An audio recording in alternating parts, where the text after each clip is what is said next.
Oo. Yun po yung asako po niya. Oo, hills.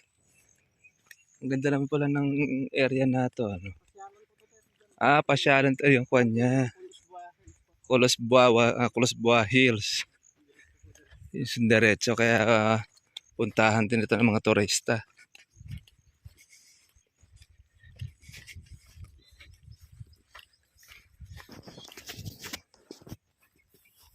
Dito po tayo mga katribya po sa Kulusbuha Hills. Kuya po, Nueva Ecija, kung saan ito po yung tourist spot dito na pinupuntahan po ng ating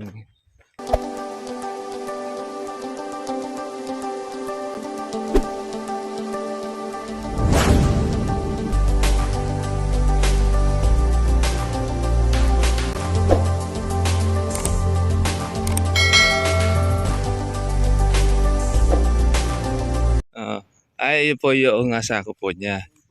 Oo, hills. Ang ganda naman pala ng area na 'to, ano. Pasyalan 'to yung kuwan niya, Kulusbuha Hills. Yung diretso kaya puntahan din ito ng mga turista.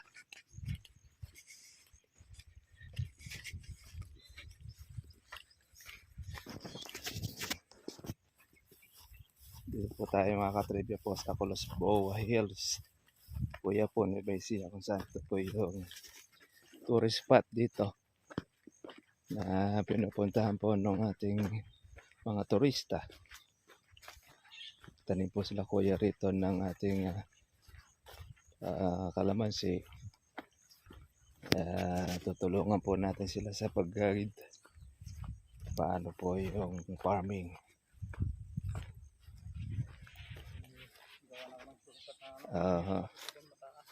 Meron bang mga kambing po dito? Mayroon sir, pinasok na po ng kambing.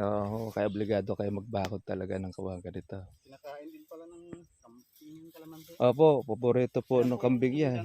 Kinain po yan sir. Hindi ko na naiya. Okay lang po yan. Linis yung tanay ulan po dito kaya kabilis tumubo yung damo sir.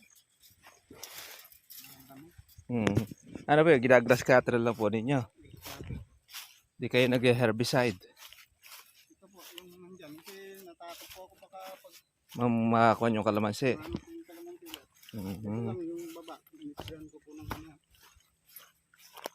Pag herbicide naman, hindi naman po siya masama sa kalamansi. Huwag lang niyo pong direct na matatamaan siya. May technique naman po dyan. Ang paraan, dapat mga bandang umaga na wala po siyang hangin. Na hindi po siya para tingnan natin.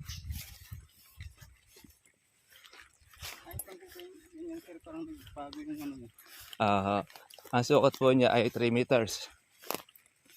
3 meters to. Sila na po nagtanim niyan. Sila na rin po nag-deliver. Opo.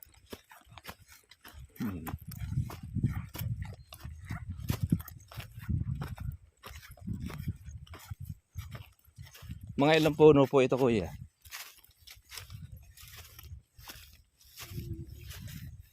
800, mga ganyan. Kasi mayroon yata sa hektarya.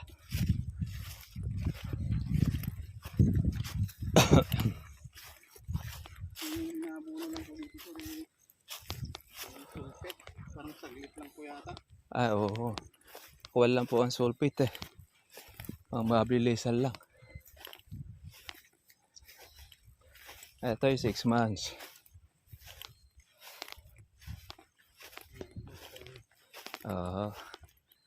Para sila laki lang po ng pula, ano?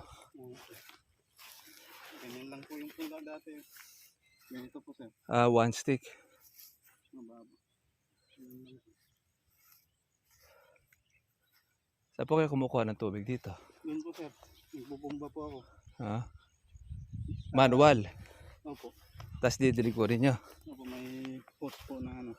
Power spray. Power spray po.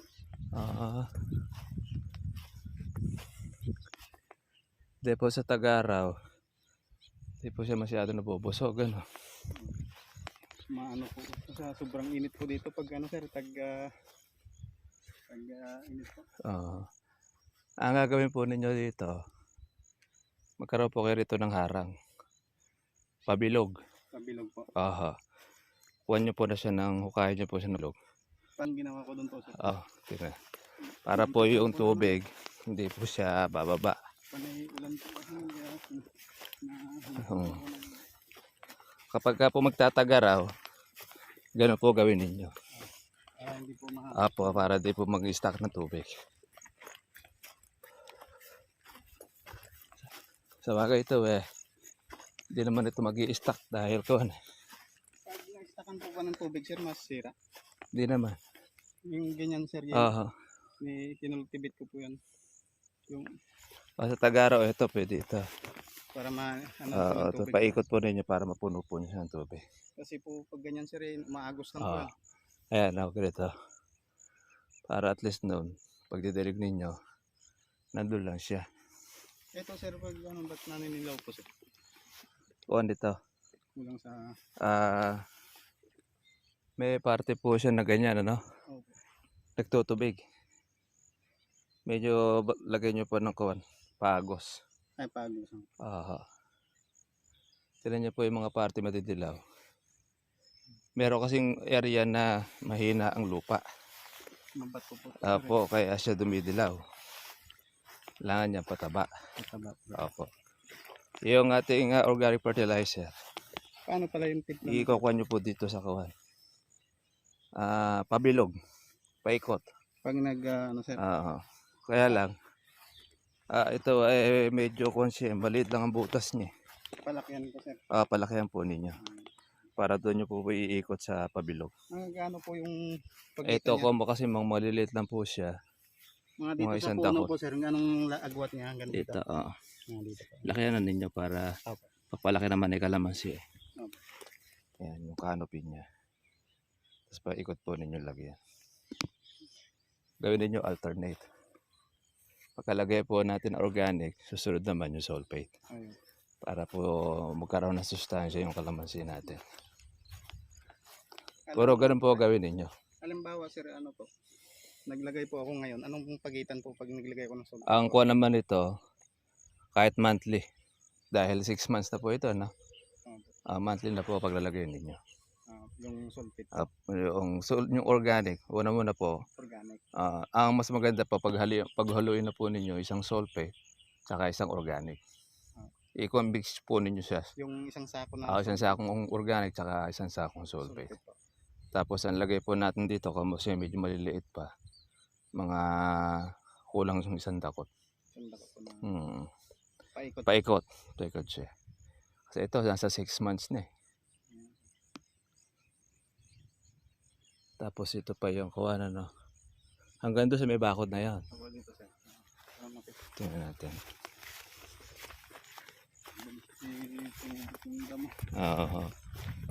Nung tag-init, halos hindi naman tumubo yung damo. Dahil nga po, tuwan siya. Buti nga't ganito lang ang damo rito, hindi sa motsari. Ayan Yan po yan sir, yung pasyalan. Yung pasyalan. Para palang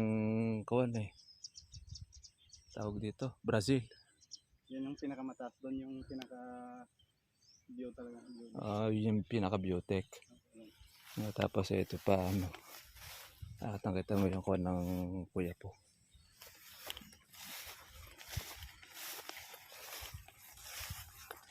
Si kuya, ilang beses nakakawin rito? Isang beses.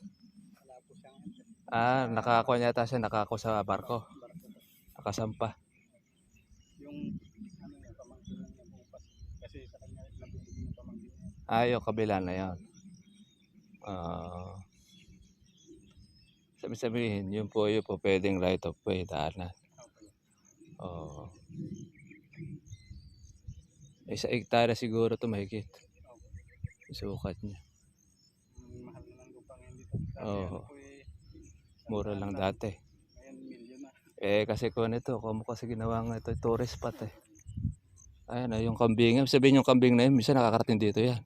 Opo sir. Dami nga pala. Ibang marami din dyan. Kaya ito binakawaran, ano. Ay, sabihin, daan din pala yan. Opo sir, yan. Ah, Pag Sabado, Linggo ang maraming tao dyan. nagpapasyalan. Mamayang hapon, dami dyan. Yung mga nagsisipag-hike, ano. Opo. Mga nagdi-date na. Oo, kasi ito nga pala kuwan ng kuya po. Ito mga katribya po yung tourist spot. Nagpipiknik. Oo. Yung mga picnic po ng ating mga katribya, iba-iba pong mga lugar. Yung mga riders, ito pala yung kanilang overlooking. Para pinakatanawan ng kuya po, ano. Ito, akala mong golf siya. Ang ganda ng view.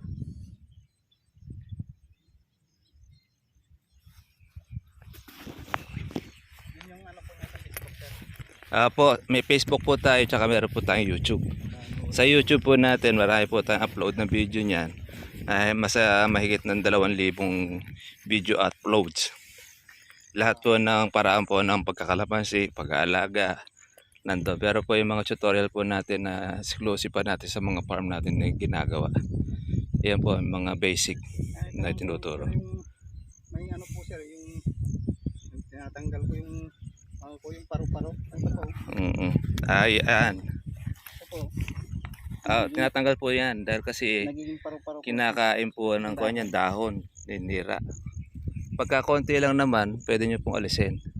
Pero pagka marami pong sumalakay, pwede nyo po siyang sprayin po ng insecticide. Ang gamot naman po natin dyan, kadalasan po yung lanet tsaka po brudan. Pinaghahalo natin siya. Yung isang takip po na lanet ng brudan, tapos isang kutsara po ng lanet. Sa isang 16 liters knapsack. spray po. Ito, di naman siguro ubos to ng 16 liters. Dahil baka sumobra po, baka kalahating litro lang halos ang kawan niya. Okay, kunti lang naman po. Opo. Yung kita ko. Bali ito pala yung gawin na ito yung nataniman. Opo. Sa gawin rito hindi pa Gagawin yung kalabasahan. daan dyan sir. Daanan naman po doon. Kasi dyan po, patayo po siya ng bahay dyan sir. Oo, dito sa ibabaw. Okay nga naman, bakasyonan, ano. Yun doon naman po sa may kalabasa, ano po, tayuan niya ng mga manok po. Oo, yung racing. Mga pabo, tapos kulungan. Sa tag-init po ba, hindi po ba mahirap ang tubig dito? Mahirap. Sabihin yun po, manual po ninyong tinitikwasan Yung 2 drum sir, halos abot ako ng maghapon. hindi mga magdadalawang oras po. Na bago mapuno siya. Bago mo puno sir. Kakailan drum po ba ito pagka dinidiligan? Dalawa? Ano ko sir, mga 3 drum sir. 3 drum. Papalaki pa itong kalamansi na ito. Kailangan magkaroon kayo ng kawan dito. Yung deep well. Sa katabi ba ninyo rito may mga deep well? Wala. Ano sir, may cooler po dyan sir. Kaso pag sobrang tag-init na po sir, naabutan na po. Nauubos. Opo. Sabihin, natutuyo rin naman yung tubig. Ano? Makong kasi ito dahil ito yung bundok Ito, tuloy-tuloy naman siya. Kaso pag yung tinrequest mo bumabalik. bigat na po yung Mabigat yung kasi sabihin, nauubusan kasi ng balong. balak po niyan paano ng solar po. Solar. Kasi sa solar, ganun din na magiging labas yan.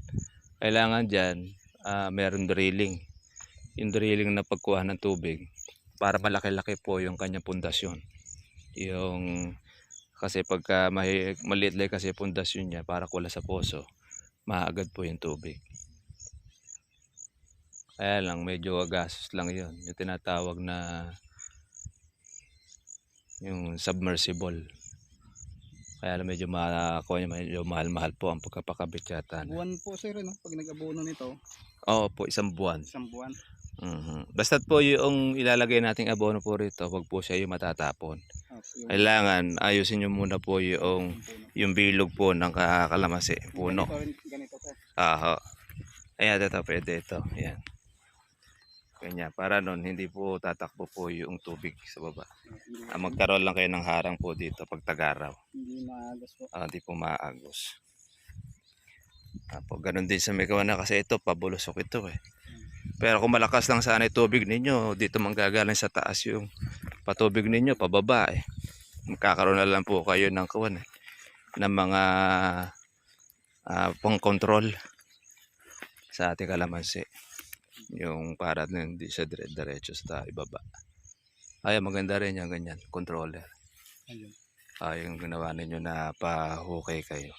Para- Dito kayo Kasi po nung maglalagay. pag-init po sir, nagdidilig ako, umaagos lang po. Oo, aagos lang po talaga yan.